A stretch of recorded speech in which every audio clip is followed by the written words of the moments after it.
And welcome to another episode of Crick Talk. और मैं हूं आपका दोस्त और आपका host Ali Salman. Crick Talk की वीडियोस अगर आपको पसंद आ रही हो तो लाइक कीजिए, सब्सक्राइब कीजिए, शेयर कीजिए और साथ साथ कमेंट्स अपने करते रहिए। बहुत दिनों से मैं क्रिक टॉक की वीडियोस नहीं कर रहा था क्योंकि पूरे सब कॉन्टिनेंट में पाकिस्तान, इंडिया, बांग्लादेश में जो है वो मुहर्रम उल हराम का महीना शुरू हो चुका था। और ये वो महीना है कि जहाँ मुसलमान इस महीने को बतौर सोग जो है वो अ, इमाम हुसैन के सोग में इसको मनाते हैं और उनकी याद को ताज़ा करते हैं। जो उन्होंने उनके शोहदा ने कुर्बानियाँ दी हैं उन कुर्बानियों को याद करते हैं। और ये एक सोग का, एक गम का महीना होता है कि जहाँ पे अहले बैत की कुर्बानियों को याद किया जाता है। उसके हवाले से मजालिस और जुलूस और अज़ादारी का सिलसिला जो है वो किया जाता है। इसी वजह से मैं वीडियोस नहीं कर रहा था क्योंकि ये काम जो है ये मैं अपने शौक से करता हूँ। ये काम जो है ये मेरा पैशन है, इसको मैं जॉब समझ के नहीं करता हूँ। ये जिक्र मैं क्यों कर रहा हूँ इसको मैं आगे चल के बताऊंगा कि आज मैंने अपनी वीडियो का जो आगाज है वो मुहर्रम उल हराम के जिक्र से क्यों किया है, क्योंकि इस वीडियो के हवाले से इसका बड़ा गहरा ताल्लुक है। साथ साथ आज हम डिस्कस करेंगे विमेन एशिया कप को कि जहाँ पर विमेन एशिया कप का आगाज होने जा रहा है। और ये 5वां इवेंट है कि जो विमेन एशिया कप का खेला जाएगा। इस टूर्नामेंट का जो पहला मैच है वो खेला जाएगा यूएई और नेपाल की टीमों के दरमियान। और उसके बाद फिर दोनों रिवायती हरीफ टीमें पाकिस्तान और बांग्लादेश एक दूसरे के मध्य मुकाबिल होंगे। इसके साथ साथ हम बातें करेंगे जो इंडियन विमेन टीम के कोच हैं अमुल मजामदार, हेड कोच, उनके हवाले से बात करेंगे। और साथ साथ जो पाकिस्तान विमेन टीम के कोच हैं मोहम्मद वसीम सादर, इनको भी आज डिस्कस करेंगे कि पाकिस्तान के बोर्ड क्यों चुन चुनकर इस किस्म के लोगों को सामने लेकर आ रहा है। क्योंकि इनका एक और कट्टा आज मैंने खोलकर आपके सामने रखना है कि मोहम्मद वसीम से क्या मेरी कोई जाती लड़ाई है या मैं ये चाहता हूँ कि पाकिस्तान क्रिकेट बोर्ड में बड़े जबरदस्त क्रिकेटर जो माजी में रहे तो पाकिस्तान क्रिकेट बोर्ड में उन क्रिकेटर्स का इंडक्शन होना चाहिए, साफ सुथरे कैरेक्टर वाले लोगों का इंडक्शन होना चाहिए। इसके साथ साथ जो है हम बात करेंगे हरभजन सिंह ने एक वीडियो डाली है उसको भी डिस्कस करेंगे। आइए वीडियो का आगाज करते हैं। सबसे पहले मैंने जब टोयन की इब्तिदा की थी तो उस वक्त मैंने कहा था कि मुहर्रम उल हराम के एहतराम में जो है मैं वीडियोस नहीं कर रहा था। तो ये काम मैं अपने शौक से करता हूँ, अपने पैशन से करता हूँ और इसको जॉब समझ के नहीं करता। क्योंकि ये वो महीना है कि जो न सिर्फ मुसलमान पूरे अकीदत और एहतराम के साथ मौला इमाम हुसैन की याद में मनाते हैं और उसको उनके गम को ताज़ा करते हैं, वहीं न सिर्फ हमारे जो हिंदू भाई हैं, हमारे जो हिंदू दोस्त हैं वो भी इस महीने का बड़ा इज्जत और एहतराम करते हैं। साथ साथ हमारे जो क्रिश्चियन दोस्त हैं वो भी इस महीने का बहुत इज्जत और एहतराम करते हैं। पाकिस्तान में जो लोग मौजूद हैं वो अच्छी तरह जानते होंगे कि एक बड़ा मशहूर सलाम है जो उस्ताद नासिर जहां साहब जो अब इस दुनिया में नहीं रहे, अल्लाह ताला उनको गरीब रहमत करें, अल्लाह ताला उनकी मग़फ़िरत फरमाए, उनको जन्नतुल फिरदौस में आला मुकाम अता फरमाए। उस्ताद नासिर जहां साहबा की आवाज़ में बड़ा खूबसूरत कलाम है, घबराएगी ज़ैनब। घबराएंगी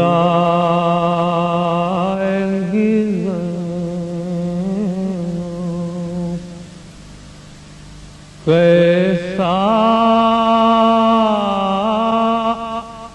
ये भरा घर हुआ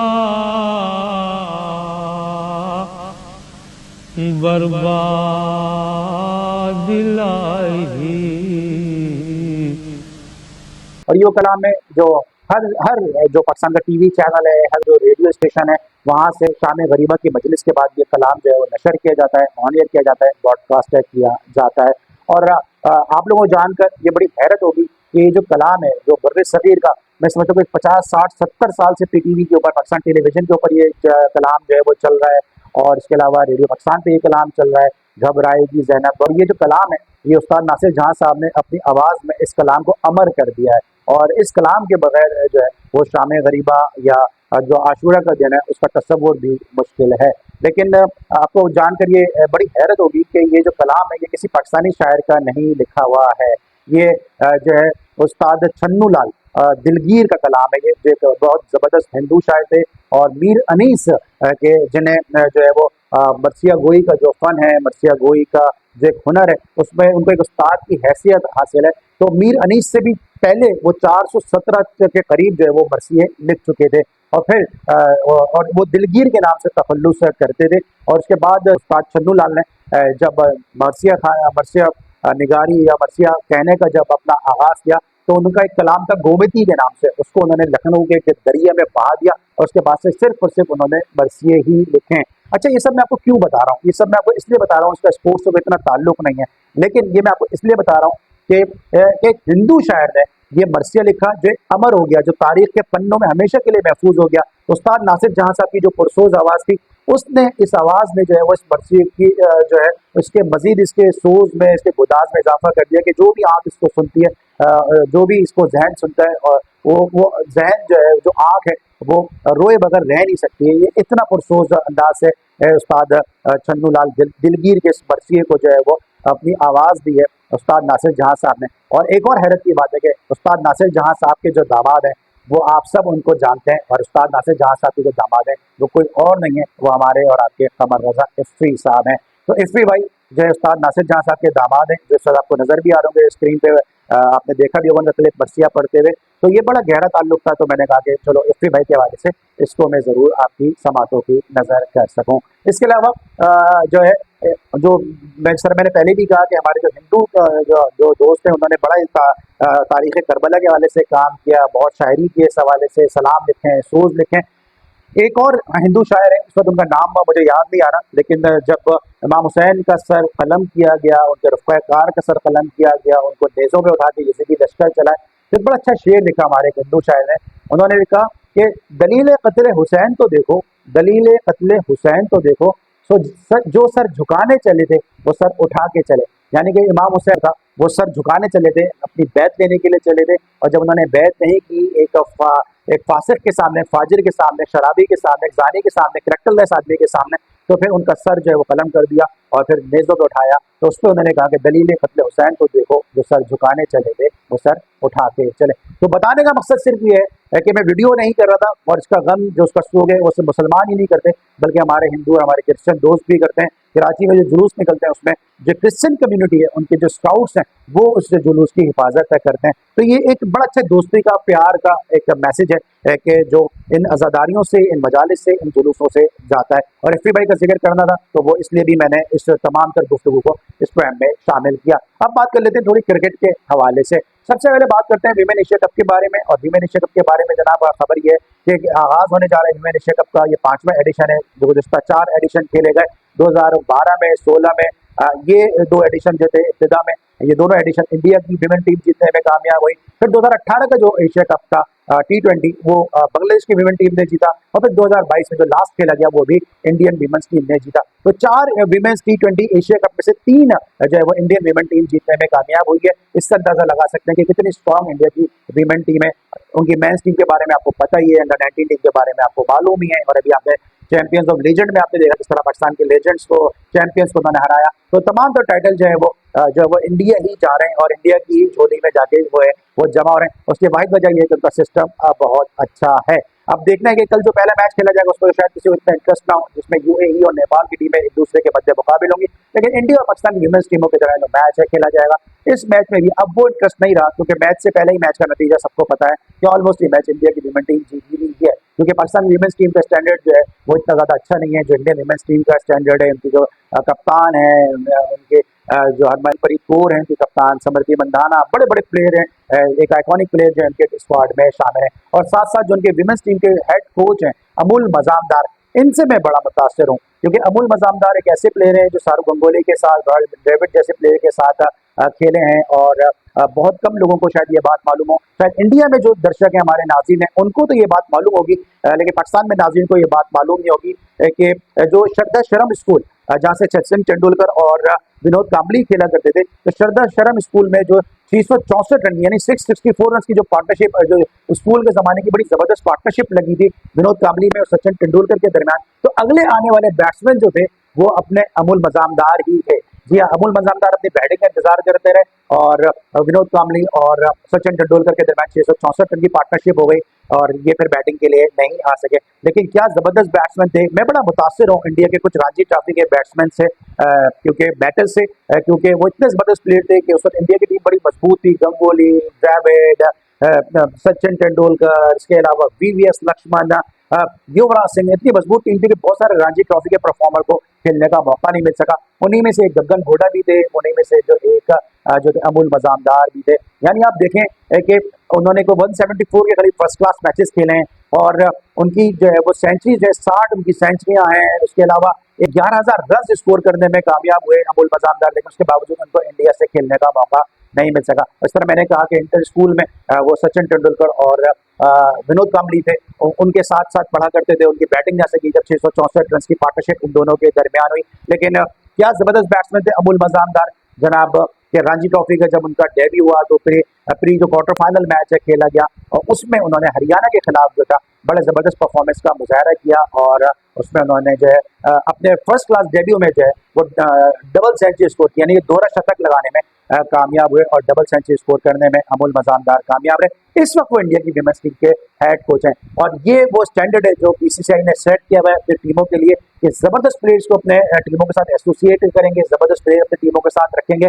और पाकिस्तान की तरह नहीं है कि पाकिस्तान में मोहम्मद वसीम है जैसा करप्ट क्रिकेटर, जिसके बारे में मैं पहले भी कई दफा कह चुका हूँ। और मैं ये चाहता हूँ कि मैं मोहम्मद वसीम से हाथ जोड़ के माफी मांगू। मैं ये चाहता हूँ कि मोहम्मद वसीम से मैं कहूँ कि वसीम साहब मुझसे गलती हो गई है, आप मुझे गलत साबित कर दीजिए, क्योंकि मैं पहले भी कह चुका हूँ कि जिस तरह से वो खिड़कियां कूद के भागे थे होटल से जब वो पकड़े गए थे, क्यों उन्होंने जो है अपने डिपार्टमेंट की नौकरी उनको छोड़नी पड़ी, ये बात जरा वो साबित कर रहे हैं। और इस वक्त स्क्रीन पे जो है वो एक लेटर भी मैं आपको चला रहा हूँ, जो 99 में उन्होंने एक हरकत की थी कनाडा में, जो डोमेस्टिक टूर्नामेंट है खेला गया था, उस डोमेस्टिक टूर्नामेंट में उन्होंने क्या हरकत की थी, ये लेटर इस वक्त आपके सामने स्क्रीन पे चल रहा है। ये लेटर आपके सामने इस वक्त स्क्रीन पे चल रहा है और ये क्रिकेट जो क्रिकेट की सबसे बड़ी वेबसाइट है उसके ऊपर ये लेटर लिखा हुआ है कि the Pakistan Mohammad Wasim fined suspended for Toronto tournament.